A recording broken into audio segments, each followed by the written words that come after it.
Bonjour à toutes et à tous. Aujourd'hui, j'ai le plaisir de vous faire découvrir un extrait exclusif de mon nouveau livre Le visible et l'invisible. Ce livre est le fruit de nombreuses expériences spirituelles, de connexions profondes avec mes guides et d'une exploration intense des mystères de l'âme et de l'univers. À travers ces pages, je vous emmène dans un voyage fascinant où se mêlent le monde des âmes, les dimensions cachées et les lois cosmiques qui régissent notre existence. Cet extrait vous donnera un avant-goût de ce qui vous attend dans cette œuvre, que j'ai écrite avec toute ma passion et mon cœur. Prenez un moment pour vous poser, ouvrez votre esprit et laissez-vous guider dans cette exploration spirituelle.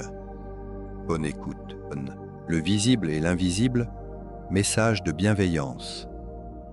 Les idées partagées ici ne cherchent ni à convaincre ni à imposer une croyance.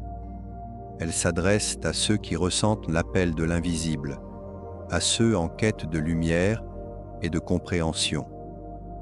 Lisez ce livre avec amour, discernement et ouverture, en ne tenant que ce qui résonne avec votre vérité intérieure.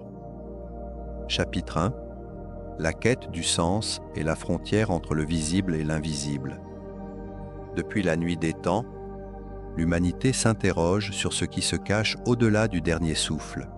Chaque culture, chaque religion et même chaque individu ont tenté, à leur manière, de percer le mystère de la mort. La peur de l'inconnu, mêlée au désir d'éternité, a nourri récits, croyances et expériences mystiques à travers les âges. Mais qu'en est-il vraiment ? Est-ce que tout s'arrête lorsque le cœur cesse de battre? Ou est-ce qu'un souffle immatériel continue d'exister? Les réponses à ces questions varient selon les traditions et les expériences personnelles. Dans l'Égypte antique, par exemple, la mort était perçue comme un passage naturel vers l'au-delà, où l'âme était jugée selon la justice divine. Les croyances hindoues, quant à elles, caractérisent un cycle de réincarnation, le samsara, permettant à l'âme d'évoluer à travers différentes vies. Dans notre monde moderne, cette quête n'a pas faibli.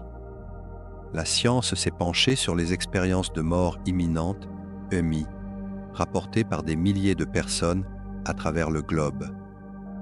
Ces récits, évoquant tunnels de lumière, sensations de paix et rencontres avec des êtres chers, suscitent fascination et débat.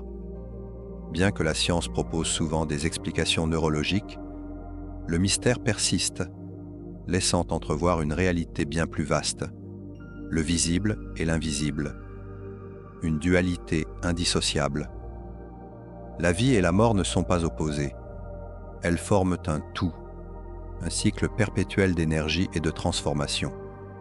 Ce que nous appelons mort n'est qu'un passage, une transition d'un état à un autre. À travers ce livre, nous explorons ce concept, loin des dogmes, en invitant chacun à y trouver ses propres réponses. Une quête universelle et personnelle. Pourquoi cette quête du sens est-elle si universelle ?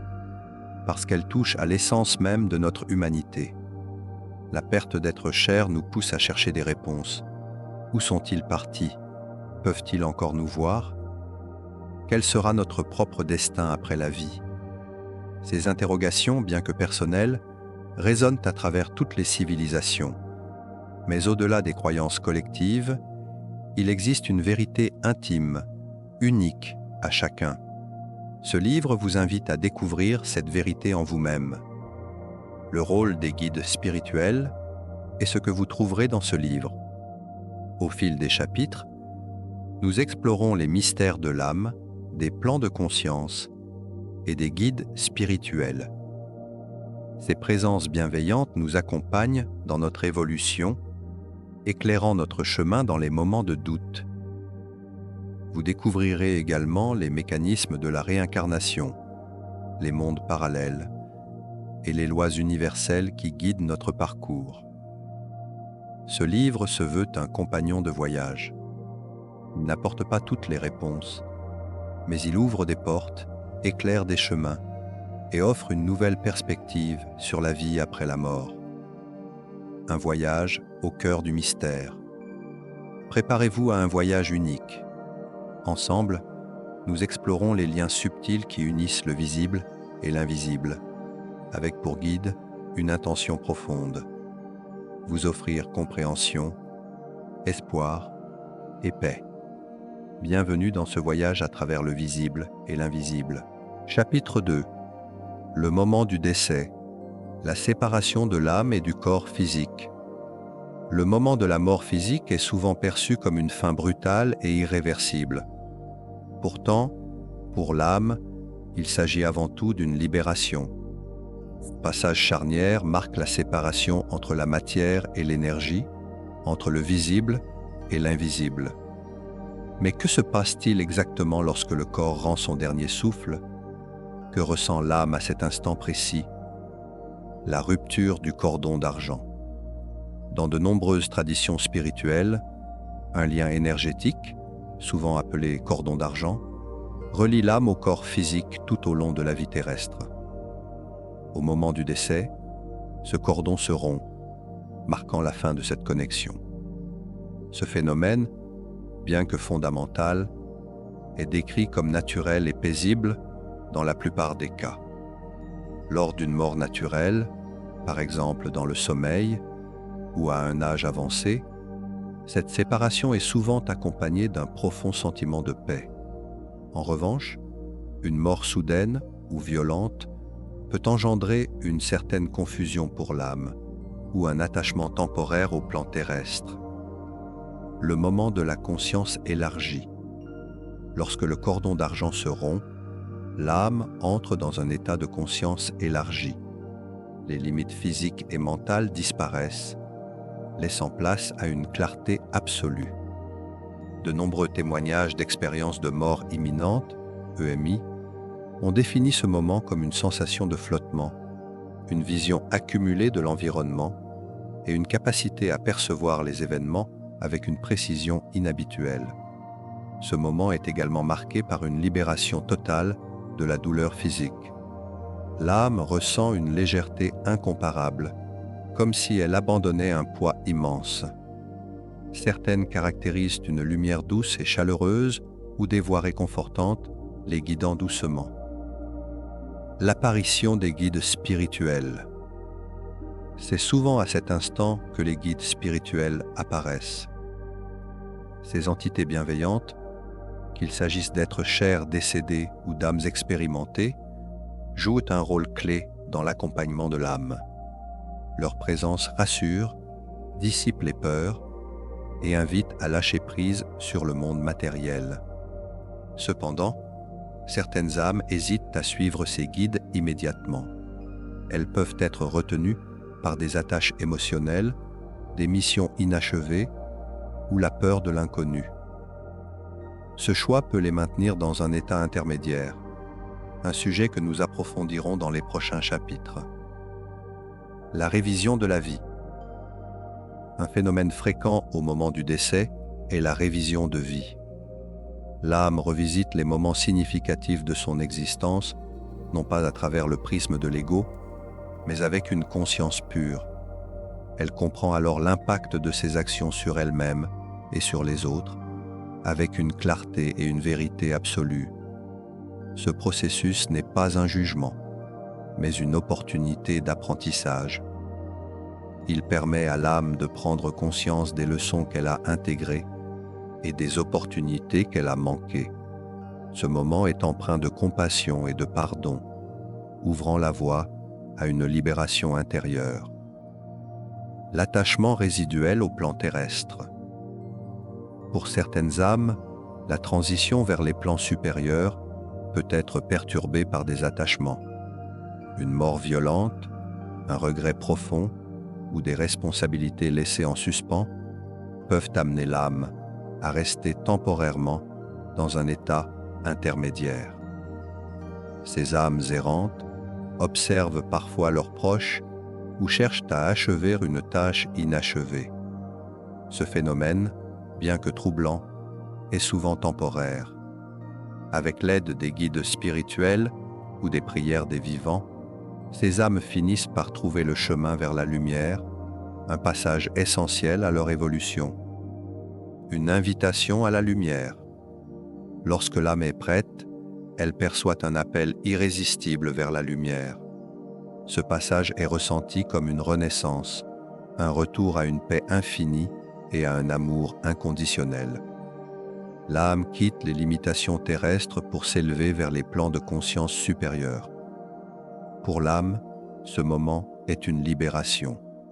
Pour les vivants, c'est une séparation temporaire, empreinte d'espoir. Car si l'âme quitte le corps, elle reste connectée à ses proches à travers des signes subtils, des rêves ou une douce présence. Chapitre 3. La libération de l'âme, une renaissance spirituelle. La mort physique, souvent perçue comme une fin, est en réalité une transformation. Pour l'âme, c'est une opportunité de retrouver son essence, libre des contraintes matérielles véritables. Ce chapitre explore le processus de libération de l'âme et les premières étapes de son voyage vers les dimensions supérieures, la séparation complète de la matière. Une fois le cordon d'argent rompu, l'âme se détache entièrement de son enveloppe charnelle. Ce moment est vécu différemment selon les individus et les circonstances du décès. Pour certains, c'est une envolée apaisante, semblable à l'ouverture d'une cage invisible. Pour d'autres, particulièrement ceux fortement attachés à leur vie terrestre, cette transition peut nécessiter davantage de temps. Avec cette séparation, l'âme accède à une perception élargie. Les limites de l'espace et du temps s'effacent, révélant une vision globale et multidimensionnelle. Elle comprend alors qu'elle fait partie intégrante d'un vaste réseau énergétique, bien plus grand que sa propre existence terrestre. Un retour à l'énergie originale. Détachée du corps physique, l'âme ressent une reconnexion immédiate à une énergie universelle, souvent décrite comme une lumière douce et infinie ou une vibration chaleureuse. Cette énergie agit comme une source de guérison et de réconfort, permettant à l'âme de se régénérer et de se libérer des souffrances accumulées au cours de sa vie terrestre. Ce moment est fréquemment décrit dans les récits d'expériences de mort imminente, EMI. Ceux qui ont traversé ce seuil parlent d'un amour inconditionnel, d'un sentiment de sérénité absolue et d'un accueil bienveillant, comme si l'âme retrouvait sa maison. Les âmes et le libre arbitre. Cependant, cette libération ne conduit pas toujours à une ascension immédiate vers les plans supérieurs. Chaque âme conserve son libre arbitre, un principe fondamental dans le monde spirituel. Certaines choisissent de rester proches du monde matériel, attirées par des attaches émotionnelles ou un sentiment de mission inachevée. Ces âmes, bien que libérées de leur corps, se manifestent parfois à leurs proches ou tentent d'influencer des événements. Cette proximité n'est pas un obstacle définitif. Les guides spirituels interviennent pour aider ces âmes à poursuivre leur chemin, en douceur et sans contrainte. Le rôle des guides dans la libération.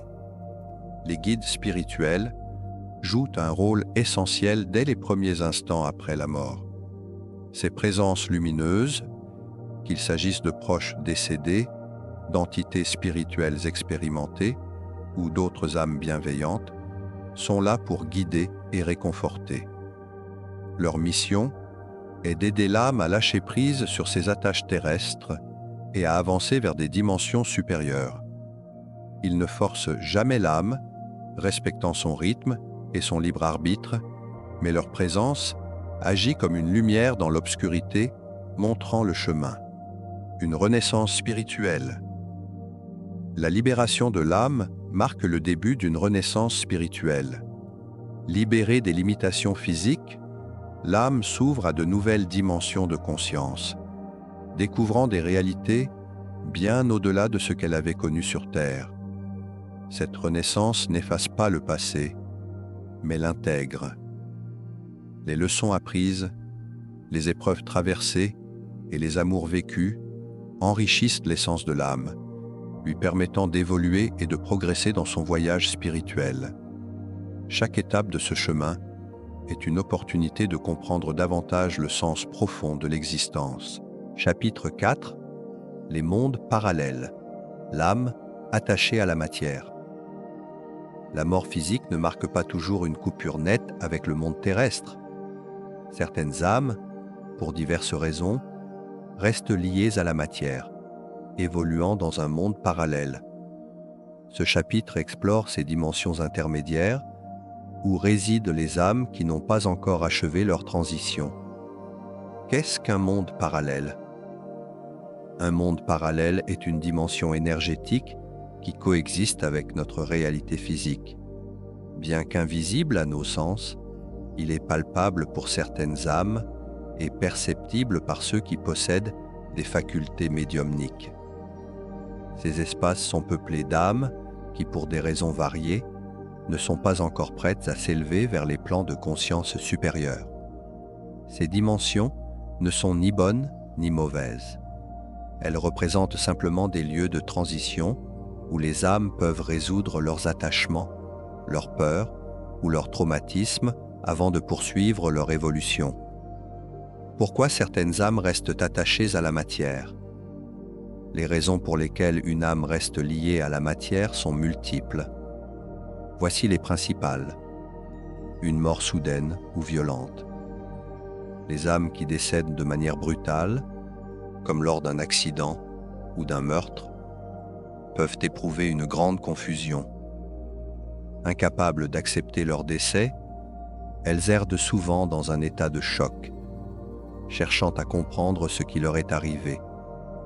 Des attachements émotionnels forts, les liens profonds avec des proches ou des lieux particuliers peuvent empêcher l'âme de lâcher prise. Ces âmes ressentent souvent un besoin intense de veiller sur leurs proches, même après leur décès, un sentiment de culpabilité ou d'inachevé. Les âmes qui quittent ce monde avec des regrets ou des remords peuvent rester dans l'espoir de réparer ou de résoudre des situations laissées en suspens. La peur de l'inconnu. Certaines âmes redoutent de franchir le pas vers la lumière, craignant un jugement ou une punition. Cette peur les maintient dans une sorte de zone tampon entre le monde physique et les plans supérieurs. Comment ces âmes interagissent avec notre monde ? Les âmes attachées à la matière tentent parfois de communiquer avec les vivants. Ces interactions peuvent prendre différentes formes.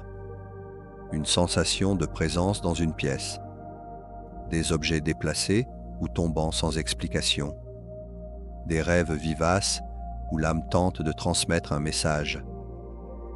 Ces manifestations ne doivent pas être perçues comme des perturbations. Bien au contraire, elles sont souvent des appels à l'aide, des tentatives pour trouver une issue ou un apaisement. Le rôle des vivants dans leur libération.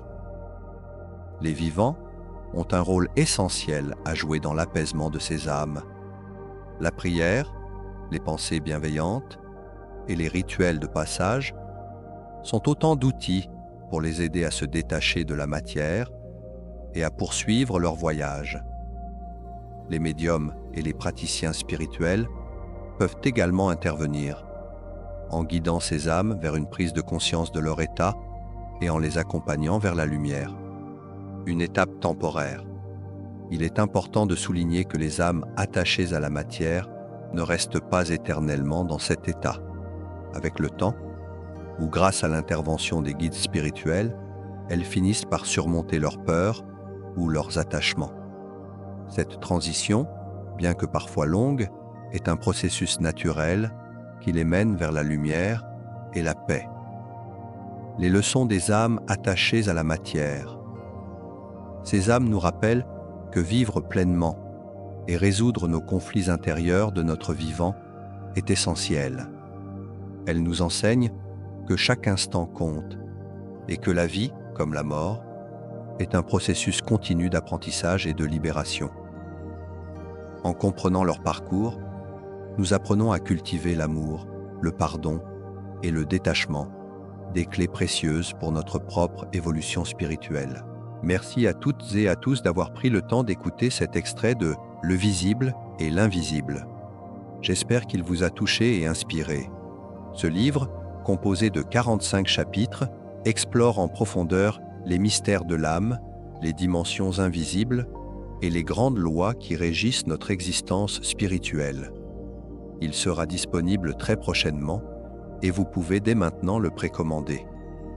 Si cette lecture vous parle, si elle résonne en vous, n'hésitez pas à partager et à en parler autour de vous. Merci pour votre soutien et à très bientôt pour la sortie officielle. Ce livre, son contenu et ses enseignements sont protégés par la législation sur les droits d'auteur. Chaque mot puise sa source dans mes recherches, mes expériences personnelles et mes intuitions. Il constitue une œuvre intime et spirituelle, empreinte de respect pour la diversité des croyances. Je remercie les lecteurs de considérer cet ouvrage comme une création unique, guidée par l'intention d'éclairer et de partager.